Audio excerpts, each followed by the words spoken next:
ইরানের নিরাপত্তা প্রধান আলী লারিজানিকে হত্যার প্রতিশোধ নিতে ইসরায়েলের তেল আবিবে ক্লাস্টার ওয়ারহেড বা গুচ্ছ বোমাযুক্ত ক্ষেপণাস্ত্রের হামলা চালিয়েছে তেহরান। আজ তেহরানের রাষ্ট্রীয় টেলিভিশন এ তথ্য জানিয়েছে। রাষ্ট্রীয় টেলিভিশনে ইরানের ইসলামিক রেভলিউশনারি গার্ড কোরের এক বিবৃতিতে বলা হয়েছে, ব্যবহৃত অস্ত্রের মধ্যে খোররাম শাহ 4 এবং কাদার ক্ষেপণাস্ত্র ছিল, যেগুলোতে ক্লাস্টার ওয়ারহেড ছিল।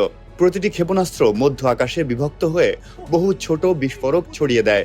ইসরায়েলি কর্তৃপক্ষ জানিয়েছে, ঘনবসতিপূর্ণ তেল আবিবের কাছে একটি এলাকায় এই হামলায় 2 জন নিহত হয়েছে, যেখানে গুরুত্বপূর্ণ সামরিক স্থাপনাও রয়েছে।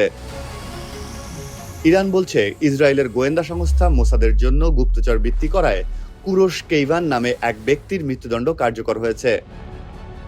ইরানের নতুন সর্বোচ্চ নেতা মুস্তফা খামেনি প্রথমবারের মতো বৈদেশিক নীতিমালা বিষয়ক বৈঠকে অংশ নিয়ে বলেন, মার্কিন যুক্তরাষ্ট্র ও ইসরায়েলকে তাদের অবস্থান থেকে না সরানো পর্যন্ত শান্তির সময় নয়। তাদের পরাজয় স্বীকার করতে হবে এবং ক্ষতিপূরণ দিতে হবে। ইসরায়েলি সেনাবাহিনী 17 ফেব্রুয়ারি তেহরানে বিভিন্ন লক্ষ্যবস্তুতে হামলা চালিয়েছে। এতে আইআরজিসি নিরাপত্তা ইউনিটের সদর দফতর এবং অভ্যন্তরীণ নিরাপত্তা সংক্রান্ত রক্ষণাবেক্ষণ কেন্দ্র ক্ষতিগ্রস্ত হয়েছে। এছাড়াও বুশের পারমাণবিক কেন্দ্রের আশেপাশে একটি ক্ষেপণাস্ত্র আঘাত করেছে, তবে কোনো ক্ষতি বা আঘাতের খবর নেই।